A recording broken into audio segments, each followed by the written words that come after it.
রহমতুল্লাহি ওয়া বারাকাতুহু।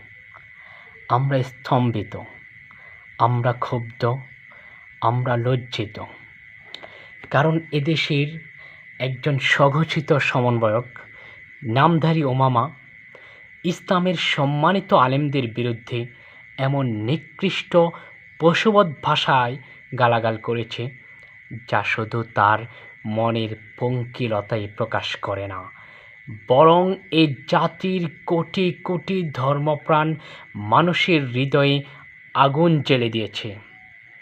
যে আলেমরা যদি কোথাও ভুল করে থাকেন তা অনুধাবন করে বিনয় সহকারে জাতির কাছে ক্ষমা চেয়েছেন, এবং কোনো আলেমই এটিকে সাপোর্ট করেনি, বরং তার বিরুদ্ধে প্রতিবাদী পোস্ট করেছিল।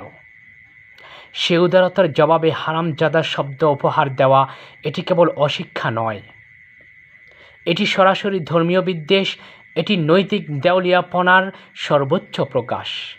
ও মামা, তুমি কি ভাবো এই জাতি তোমার মতো উগ্র ও উদ্ধত মুখের সামনে চুপ করে থাকবে? না, আমরা নই সেই দুর্বল জাতি। আমরা আলেমদের অবমাননা সহ্য করব না, কারণ তারা আমাদের ঈমানের রক্ষা কবচ, সমাজের নৈতিক স্থপতি। তোমার ভাষা শুধু অপমান নয়, এটি রাষ্ট্র, ধর্ম ও জনতার বিরুদ্ধে এক মারাত্মক মানসিক সন্ত্রাস। আজ জাতি জেগে উঠুক। আজ প্রতিটি মসজিদ থেকে, প্রতিটি শিক্ষা প্রতিষ্ঠান থেকে, প্রতিটি মুসলমানের ঘর থেকে ধ্বনি উঠুক, যে আলেমকে গালি দেয় সে জাতির শত্রু। আমরা দাবি জানাই, উমামা নামক এই ব্যক্তিকে, এই সমন্বয়ককে রাষ্ট্রীয়ভাবে ক্ষমা চাইতে হবে, নয়তো মুসলিম জনতা প্রতিরোধ গড়ে তুলবে। আমাদের শান্তি ভালোবাসার সীমা আছে, কিন্তু ঈমানের অবমাননায় আমরা নীরব থাকব না।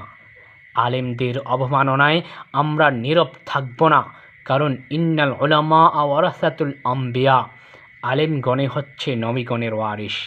হ্যাঁ, আমি বলবো না যে আলেমদের ভুল নেই, অবশ্যই আলেমদের ভুল আছে, এমনকি যদি ভুল হয়ে থাকে তারা সেটা ক্ষমা চেয়েছেন এবং তার বিরোধিতা করেছেন যে এটি তাদের ভুল হয়েছে।